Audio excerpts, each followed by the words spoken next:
هذا اليوم يوم الجمعة يوم حزين على المغرب، يوم ما كنت أتوقع أن أعيشه، يوم بإذن الله تبارك وتعالى نستحضر بإذن الله تبارك وتعالى هذا الحدث الذي وقع في المغرب بالأمس.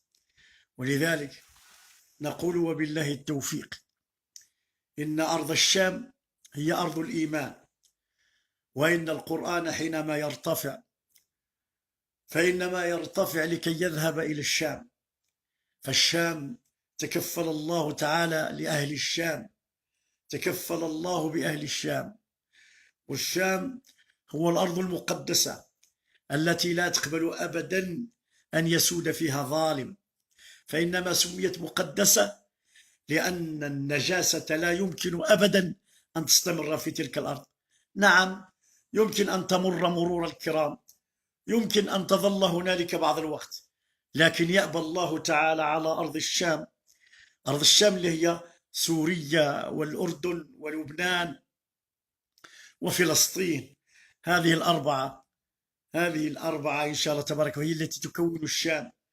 فأرض الشام إن شاء الله تبارك وتعالى هي أرض المحشر والمنشر، يحشر الناس إليها في آخر الزمان، بحيث تأتي نار وتحشر الناس إلى عدن، تقيم معهم حيث قاموا وتقيل معهم حيث قالوا، وتقودهم إلى أرض المحشر والمنشر، إلى أرض الشام المباركة، وهي أرض المحشر أيضا، وهي أرض المنشر، منها ينتشر الناس للذهاب إلى تلك الأرض البيضاء كقرص النقي ليحاسب الناس فوقها.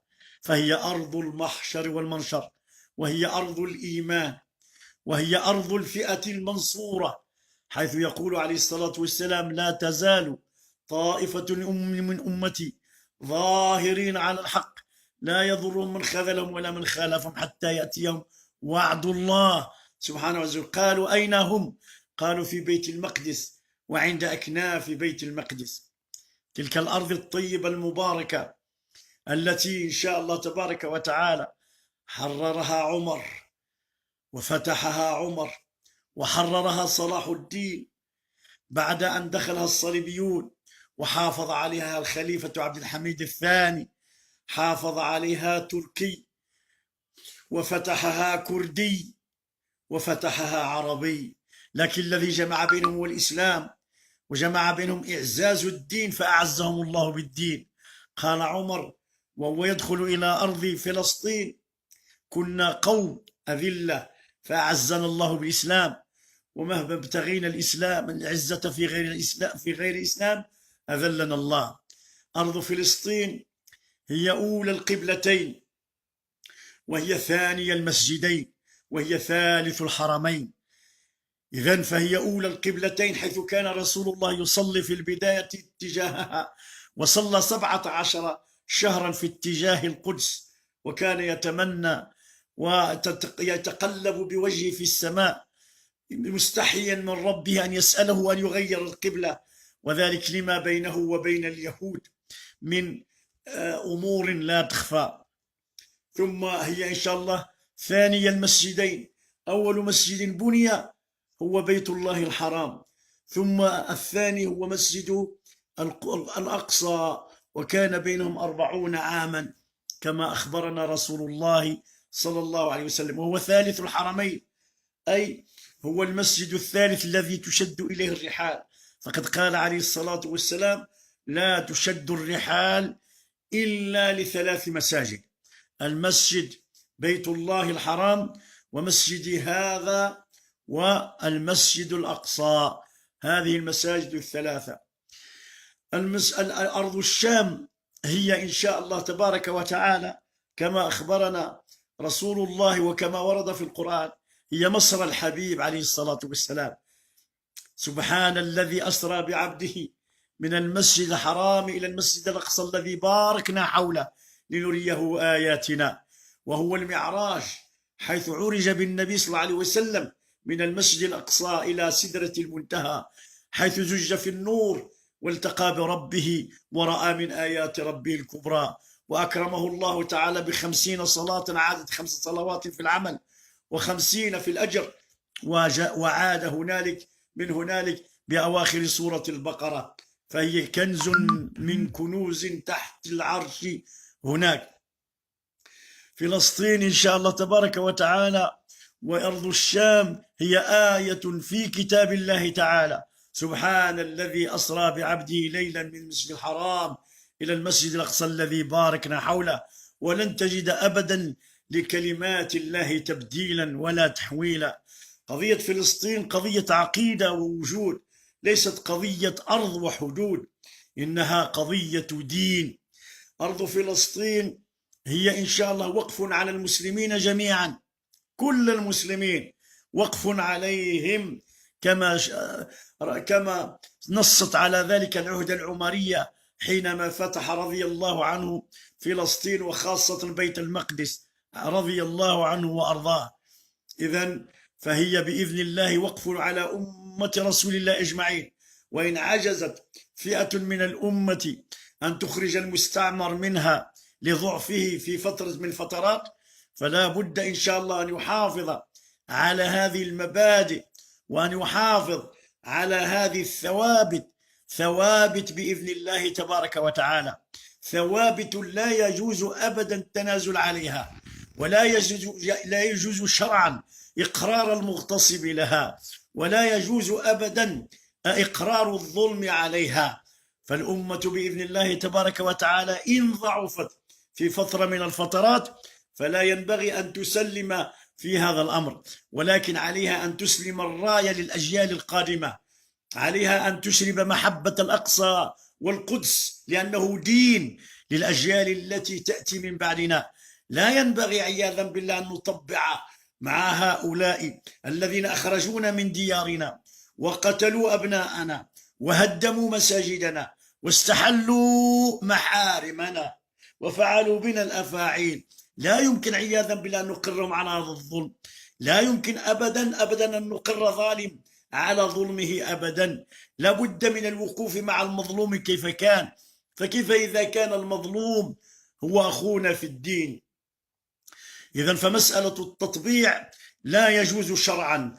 أفتى العلماء رضوان الله عليهم خلفا عن سلف أن قضية فلسطين لا يجوز إقرار الصهاينة فيها أبدا أبدا أبدا.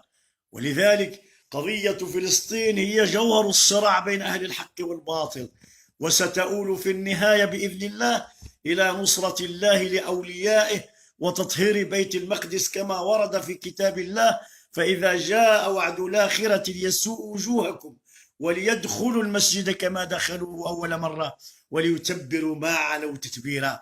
نعم، نحن بإذن الله تبارك وتعالى نعرف أن الصهاينة سيعلون علوا كبيرا، فإذا علوا علوا كبيرا فإذا جاء وعد الآخرة جئنا بكم لفيفا وبالحق أنزلناه وبالحق نزل. هذا كلام الله أنزل فيه الحق وهو الحق وبالحق نزل، وهذا حق. ولن تقوم الساعة حتى يقاتل المسلمون اليهود فيختبئ اليهود وراء الشجر والحجر، فينطق الله الشجر والحجر لكثرة ظلم هؤلاء فيقول: يا عبد الله يا مسلم من وراء يهودي فتعال فاقتله إلا شجر الغرقد.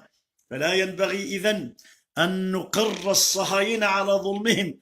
قال تعالى: إنما ينهاكم الله عن الذين قاتلوكم في الدين وأخرجوكم من دياركم وظاهروا على إخراجكم أن تولوهم ومن يتولهم منكم فأولئك هم الظالمون. إذن لا بد للإنسان إن شاء الله أن يعتبر القضية قضية دينية. شوف يا أخي، إذا كان هنالك لرجال السياسة من إكراهات ظرفية فذلك شأن رجال السياسة، أما الأمة فلا ينبغي أن تطبع، لا تطبع ثقافي ولا سياسي ولا رياضي. ينبغي أن تقف موقفا متكاتفا متساندا متضامنا في هذه القضية. المغرب، الشعب المغربي شعب أبدا لا يقبل التطبيع مع من لا زالت يداه متلطختان بدم إخواننا أبدا، لا يمكن. فإن كان للأنظمة ما يسمى بالإكراهات فللشعوب اختيارات. نحن الآن مختارون، لا يفرض علينا أمر فيه خسارة دنيانا وآخرتنا. ثم بعد ذلك، هل الذي يقر الظالم على ظلمه وخاصة هؤلاء، هل إن شاء الله تبارك وتعالى سيحصل على شيء؟ لن يحصل على أي شيء. إنه سراب، إنه كمن يجري في فلاة وتحت وهج الشمس فيموت بالعطش، فتنعكس أشعة الشمس على تلك الرمال الذهبية فإذا بها تصور له كأنه لجين ماء، فيجري في اتجاهه فلا يجد إلا السراب. والذين كفروا أعمالهم كسراب بقيعة يحسبه الظمآن ماء حتى إذا جاءه لم يجده شيئا ووجد الله عنده فوفاه حسابه والله سريع الحساب. أو كظلمات في بحر لجي يغشاه موج من فوقه موج من فوقه سحاب ظلمات بعضها فوق بعض، فإذا أخرج يده لم يكد يراها، ومن لم يجعل الله له نورا فما له من نور. إن الذي يعتقد أن ما يسمى باعتراف أمريكا للمغاربة بالصحراء سإن شاء الله تبارك وتعالى نهنأ، هذا أمر بإذن الله تبارك يقول فيه الله تعالى كلما عاهدوا عهدا نبذه فريق منهم. من ذا الذي يعطينا الضمان أن بايدن حينما يستلم الحكم في 20 يناير 2021 سينقلب على ذلك الذي وقعه ترامب؟ إن هؤلاء لا يوثق فيهم، لا عهد لمن لا يؤمن بالله واليوم الآخر. ولذلك إن شاء الله تبارك وتعالى نرجو بإذن الله من الشعب المغربي أن يعبر بكافة أطيافه، علمائه، إعلامييه، قادة الرأي والفكر فيه، رجال التربية، المواطن العادي. لا بد إن شاء الله أن نظهر أن الشعب المغربي لا يمكن أبدا أن يقبل بمسألة التطبيع أبدا أبدا أبدا. نحن لا نقبل التطبيع مع هذا العدو الذي قتل إخواننا والذي يريد أن يهدم المسجد الأقصى لبناء الهيكل، هذا نلقى عليه الله سبحانه عز وجل. هذه واحدة. أما الثانية، لا يمكن أن نقايض قضية وحدتنا الترابية التي هي حقنا وهو مبدأ أصيل. لا يمكن للمغرب أن يكون مغربي إلا بإيمانه بالثالوث الذي نعتز به، الإسلام. ينبغي أن نعيش بالإسلام في هذا البلد. الإسلام هو ضمانة استقرارنا، هو ضمانة وحدتنا، هو ضمانة استقلالنا، هو ضمان قوتنا، هو ضمان تكافلنا، هو ضمان تكاتفنا، هو ضمان عزتنا، هو ضمان تمكيننا. الإسلام يا أخي عقيدة، عبادة، شريعة، أخلاق، اقتصاد، إعلام، ثقافة، تربية. إسلامنا الذي والعياذ بالله سحبناه من الحياة فأصبح شعارا فقط، وأصبح الكل عياذا بالله يرفع صوته حينما يتعلق بضرب ثوابت الإسلام. ولا تجد في بلد بني على الإسلام لا تجد من يغار على هذا الدين. فإذا هان الإسلام في أعيننا هن على الله. رضي الله عن عمر حينما قال كنا أذل في الجاهلية أي بلا إسلام فأعزنا الله بالإسلام، ومهما ابتغينا العزة في غير أذلنا الله. هذه مسألة الإسلام أصبحت شعار فقط، هو شعار خالد والمغاربة مجمعون عليه، ومع ذلك تجد من يدعو والعياذ بالله علنا وعبر وسائل الإعلام للدعوة إلى أمور تخالف قطعيات ديننا. وهذا أمر خطير، هذا أمر له ما بعده. هذا أمر إن لم نتداركه عاقبنا الله، ومن يهن الله فما له من مكرم. هذا الأول. الثاني الملكية الدستورية. الشعب المغربي بإذن الله تبارك وتعالى منذ أن تأسست الدولة الإدريسية فإن هذا الشعب اختار إن شاء الله تبارك وتعالى عن طواعية هؤلاء الذين توفرت فيهم بإذن الله هذه الشروط. الشرط الأول أن يكون من ذرية رسول الله صلى الله عليه وسلم، والشرط الثاني أن يسوس دنيانا بديننا، وهذا من الثوابت. إمارة المؤمنين من الثوابت، ولولا الدين ما كانت إمارة المؤمنين، إنما تكتسب إمارة المؤمنين قوتها بوجود الدين. وأما الثالثة فهي الوحدة الترابية. الوحدة الترابية، لا يمكن للمغربي أن يكون مغربي ويقول بغير الوحدة. فالمغرب إن شاء الله تبارك وتعالى دولة إسلامية لا وجود أبدا بيننا لمن يدعو عياذا بالله لاقتطاع جزء من أرضنا أبدا. وهذه اقتنع بها المغاربة وأصبحت مبدأ عندهم، ولن يفرطوا في الصحراء أكثر من 40 سنة. 40 75 حتى الآن، 75 تقريبا شحال يعني 45 سنة من المسيرة، والمغرب يضحي بأبنائه بماله. ولقد أقام هنالك إن شاء الله في الأقاليم الجنوبية مجموعة من المشاريع التي حولت الصحراء رأسا على عقب، مشاريع تنموية كبيرة. ولقد ذهبت إلى هناك، إلى العيون وإلى الصمارة وإلى الداخلة، وأعطيت محاضرات في الوحدة، والتقيت مع أعيان مدينة الداخلة والعيون، وتكلمنا على هذه القضية، ورأيت أن الإسلام هو الجامع المشترك، وأن الأمة لو خاطبت بالإسلام لما كان أبدا لأحد أن يكون له المصداقية بين أبنائنا هناك. الإسلام هو الذي يجمع ولا يفرق، الإسلام هو الذي يعضد ولا يفتت في العضد، الإسلام هو الذي يدعو إلى الوحدة، الإسلام هو الذي يدعو إلى التكتل. كل العالم الآن يدعو إلى التكتل وإلى أن يعيشوا في مجموعات كبرى، إلا المسلمين فيهم هؤلاء الذين يدعون عياذا بالله إلى التجزئة. إذن لا مقايضة بين الصحراء المغربية، هذا خط أحمر.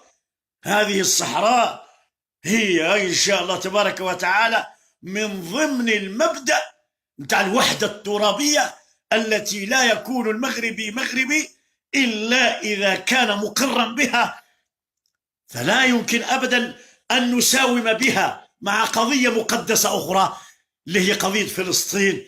لا يا أخي، لا أبدا أبدا.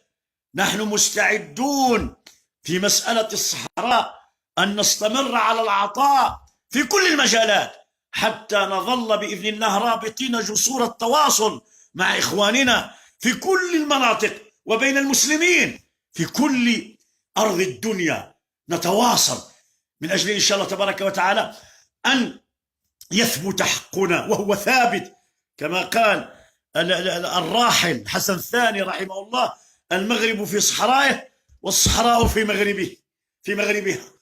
صافي هالشي اللي كان.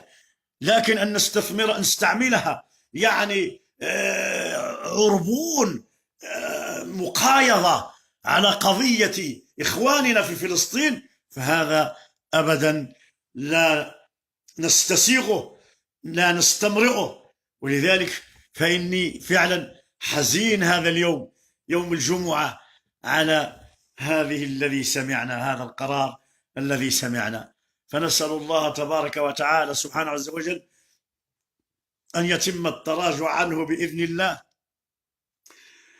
ولكن إذا كان هذا الأمر يعني كان بسبب إكراهات فالشعب المغربي يمكن أن يتفهم ذلك، لكن الشعب المغربي له اختيار، لا يمكن أبدا أبدا أبدا أن يقبل بالتطبيع مع الصهاينة الذين سفكوا دماء إخواننا لمدة تزيد عن 70 سنة.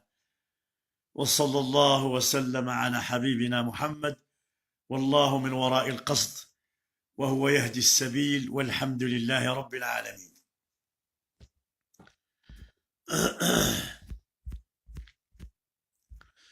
فضيل الحاج تحياتي، سعيد زور، وعليكم السلام ورحمة الله وبركاته.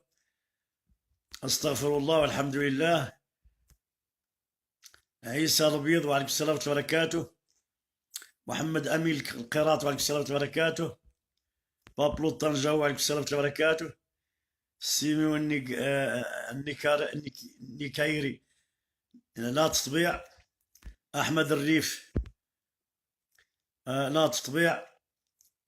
جيفونتيس، سبتهم لي يا الحاج، سبتهم لي إن شاء الله تبارك الله. مدينتان مغربيتان، وندعو إن شاء الله ونعمل لتحريرها. وليس معنى ذلك إن شاء الله تبارك وتعالى أننا إذا لم نتكلم في هذا الوقت عن سبتهم ليليا أننا مقرين الاستعمار باستعماره، أبدا. سبتهم ليليا مغربيتان ولا يمكن أن نسكت عنها، لكن هذا ليس مبرر لكي يكون هنالك تطبيع مع الصهاينة. يا أخي، لماذا تخلطون الأوراق؟ لماذا تخلطون الأوراق؟ على الإسلام نحيا وبه نموت، لا للتطبيع. نعم. بوش، أين سبتم لي؟ سبحان الله سبحان الله. تخلطون الأوراق يعني. ما كانش فيكم الراجل اللي يحكي لسبتهم لي؟ لا حول ولا قوة إلا بالله لا حول ولا قوة إلا بالله. يعني يستغرب الإنسان في بعض الناس والله. لا حول ولا قوة إلا. عز الدين أمريكان، باختصار، واش تبع الطبيعة ولا ضد الطبيعة؟ أنا ضد الطبيعة. اللي مالك أنت؟ واسمه اللي كان يقول أنا من الصباح وأنا كذا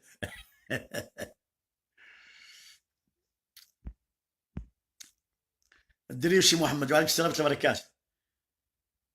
جانيني عمر، وعليكم السلام ورحمة الله وبركاته. اللهم احفظ أردوغان. عبد الله، وعليكم السلام ورحمة الله وبركاته. عماد الدين العاصمي، لا للتطبيع. عبد الباقي بقالي، وعليكم السلام ورحمة الله وبركاته.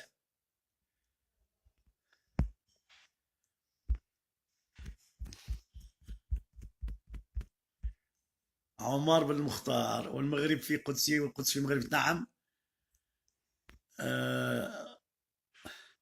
محمد بحمان، القادم هو السعودية.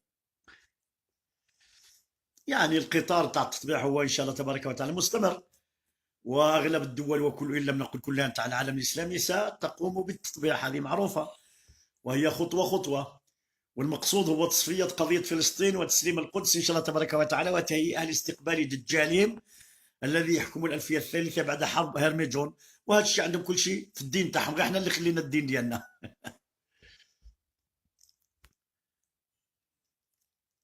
بدر البدري، خاوة الحمد لله. الشعب المغربي والجزائري شعبان مسلمان إن شاء الله. أبدا أبدا لن تنجح، أبدا لن تنجح تلك الدعوات المعزولة التي تريد والعياذ بالله أن تحقق مقاصد أعداء الأمة في أن يحمل السيف المسلم في وجه أخيه. لا تطبيع مع الكيان الصهيوني. إبراهيم، وعليكم السلام ورحمة الله وبركاته. رشيدة الرماح، وعليكم السلام ورحمة الله وبركاته. عزيز مور، وعليكم السلام ورحمة الله وبركاته. مصطفى كينكوح، لا للتطبيع طبعا، لا للتطبيع. الطرجاوي أيوب، ادريس السادر، وعليكم السلام ورحمة الله وبركاته. وجدي عدنان، وعليكم السلام ورحمة الله وبركاته. يوسف الشريف الدعاء، نسأل الله يحفظكم. محمد كويس، التطبيع خيانة. علي الحيلة، نحن ضد التطبيع. أحمد دوار، عبد الرحيم الإدريسي، وعليكم السلام ورحمة الله وبركاته. حسن الرحموني، ما رأيكم في قدمت عليه الدولة مؤخرا مع التطبيع؟ أنا قلت لك إن شاء الله تبارك وتعالى نحن ضد التطبيع إن شاء الله تبارك وتعالى. هذا دين، هذا ندين به لله تبارك. لا نقر الصهاينة يا إخوان على الاستيلاء على فلسطين، على آية في كتاب الله، على أولي القبلتين وثاني المسجدين وثالث الحرمين. لا لا لا لا. أبو عبد الله القمري، إن شاء الله سعيد، وعليكم السلام ورحمة الله. اللهم أنت قد رجع إلى منك وخابت الأمان، صير الخلف. إلا فيك صلى الله عليه وسلم مسلم يا رب. الشرقي أحمد وعليكم السلام وبركاته. نور الدين بسري وعليكم السلام وبركاته. أبو عزاء الصهاينة إلى زوال. نعم هذه حقيقة، وهذا ابتلاء هذا ابتلاء المولى للمسلمين. الآن أين تضع نفسك؟ هذا الموقف ستقف به بين يدي الله. كل واحد فينا الآن كل واحد فينا سيقف موقفا سيلقى به الله. أأنت مع التطبيع وإقرار الصهاينة على اغتصاب فلسطين والقدس، أم أنت ضده؟ يعني بين. أنا عبد الله النهاري ضد التطبيع، لا ألقى الله تبارك وتعالى أبدا على إقرار الظالمين للظلم. هذه مسألة معروفة، وكل مسلم عليه إن شاء الله أن يدلي بدلوه. سمعت سيدي؟ العلماء، أين كلمة العلماء؟ يقول تعالى في كتابه الكريم: إن الذين يكتبون ما أنزلنا من البينات والهدى من بعد ما بيناه للناس في الكتاب أولئك يلعنهم الله ويلعنهم اللاعنون إلا الذين تابوا وأصلحوا وبينوا فأولئك أتوب عليهم وأنا التواب الرحيم. زكريا القدس قضية عقدية. نعم، كل هذا الذي تحدثت عنه آيات قرآنية وأحاديث صحيحة. سمعت سيدي؟ كلها آيات قرآنية وأحاديث صحيحة. أن قضية القدس هي قضية عقدية، قضية دين، قضية مصير. إنها قضية عقيدة ووجود، وليست قضية أرض وحدود. إنه كلام ربنا، إنه القرآن، إنه حديث رسول الله. الأمر خطير، الأمر دين، ولذلك نسأل الله العفو والعافية. منير بوجارة: هنالك دول طبعت. نعم، لو طبع كل العالم لظللنا نقول إن التطبيع حرام، لأنه إقرار للمجرم على ما اقترفت يداه في حق الأرض والشجر والحجر والبشر في تلك الأرض التي استأمننا الله عليها. صلى رسول الله بالأنبياء في القدس في المسجد الأقصى إماما. سفيان: ربي يحفظكم من الجزائر، تحيات الشعب الجزائري.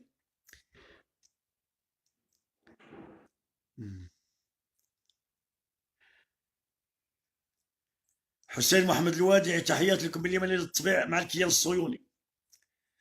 وفاة صلاح الغماري: نعم بلغنا يعني ببالغ الأسى.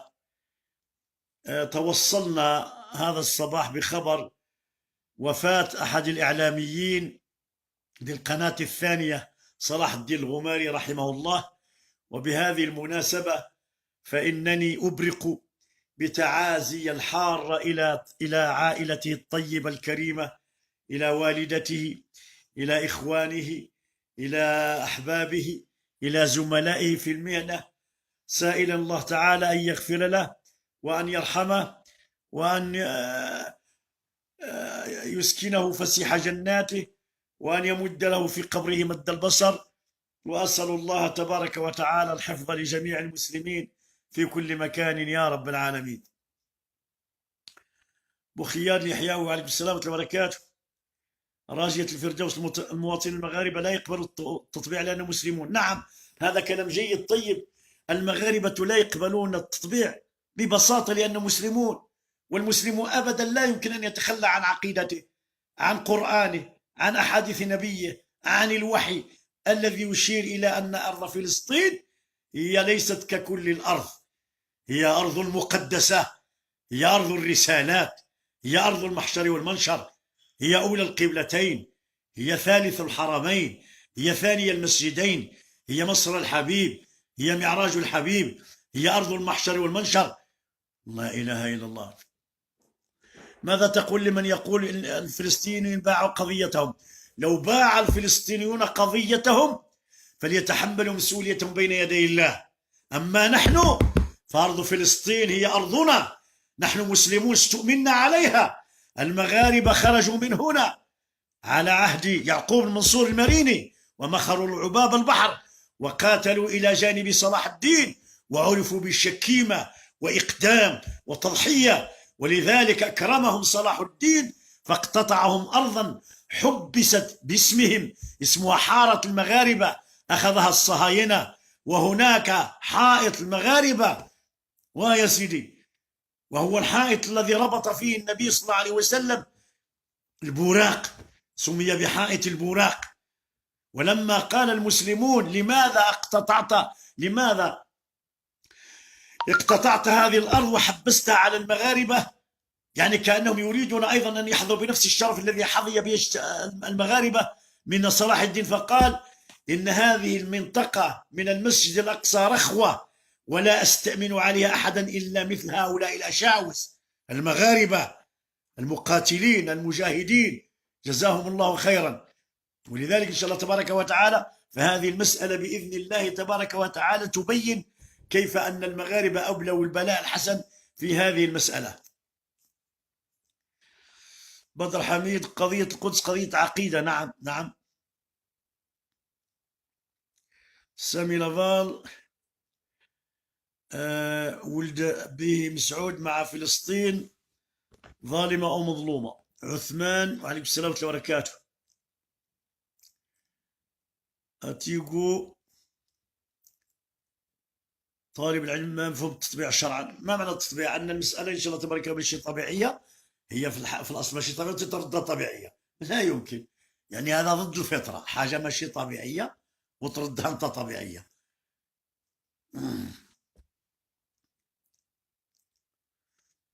محمد بوزيد، لا حول ولا قوة إلا بالله. حكيم الهلالي، حفظكم الله. رشيد المنصوري، الشريف بن ملاح، هل قضية بلاد الشام قضية عربية أم قضية إسلامية؟ هي قضية إسلامية، الشام أرض إسلامية.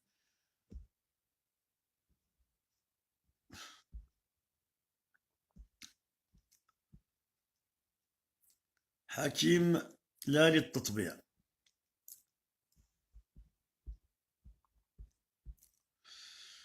لا للتطبيع، القدس في قلوبنا غالية، من وزان رحيل المجهول.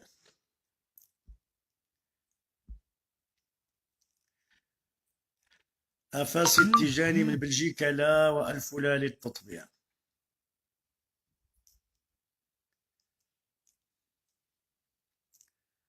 تيتو أندريس، جمعة مباركة. محمد سعيد، آمين، اللهم انصر المقاومة الفلسطينية. رشيد عمارة، إنا لله وإنا إليه راجعون. محمد اليوسفي، وعليكم السلام ورحمة الله وبركاته.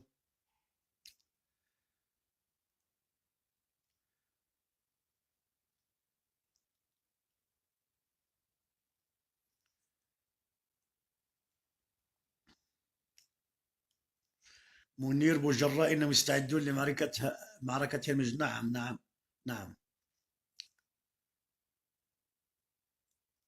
أبو أميرة، ولماذا لا. ماذا عن صلاح الغماري النسي؟ نعم إن شاء الله رحمه الله، وتعازينا لأهله الطيبين، ونقول لهم إن لله ما أعطى وله ما أخذ، وكل شيء عنده بأجل ومقدار، فلتصبروا ولتحتسبوا.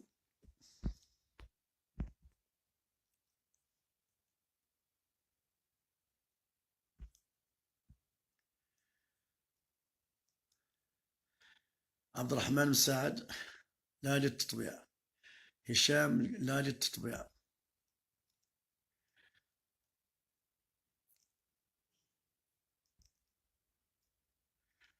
من تخلى عن بيت المقدس يتخلى عن بيت الله الحرام. مصطفى، مهما طبع حكام العرب فالشعوب لن تطبع. نعم، كما حدث في مصر وفي الأردن، طبعت العلاقات، ولكن لحد الآن الشعوب إن شاء الله تبارك وتعالى لم تستطيع إسرائيل اختراقه، لأن القضية قضية دين يا أخي. مصطفى باهر، وعليكم السلام ورحمة الله وبركاته.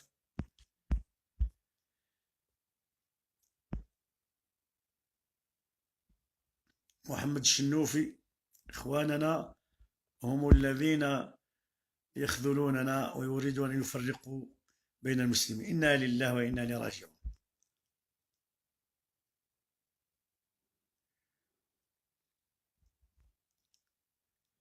القدس لا يباع ولا يشترى. أطال غريب بين الناس لا للتطبيع.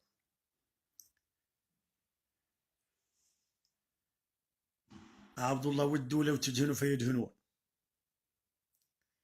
هشام المختار وعليكم السلام ورحمة الله وبركاته. زكريا العبدالي لا نقبل التطبيع.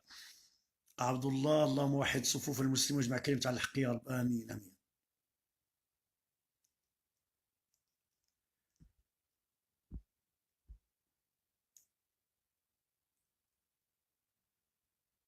هل ربط علاقة دبلوماسية مع إسرائيل لا يجوز؟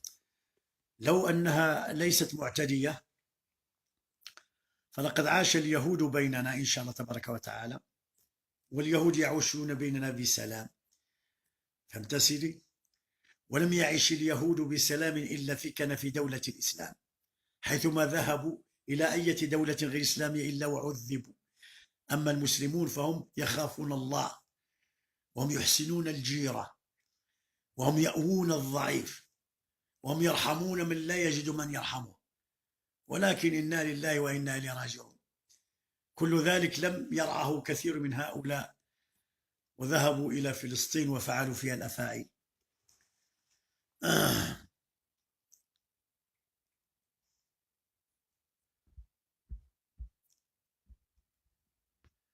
خالد محسن تحية من حيفا فلسطين. تحياتي إخواتي في فلسطين. نترككم في رعاية الله. السلام عليكم ورحمة الله تعالى وبركاته، وإلى حديث جمعة قادم، وجزاكم الله خيرا، والسلام عليكم ورحمة الله تعالى وبركاته.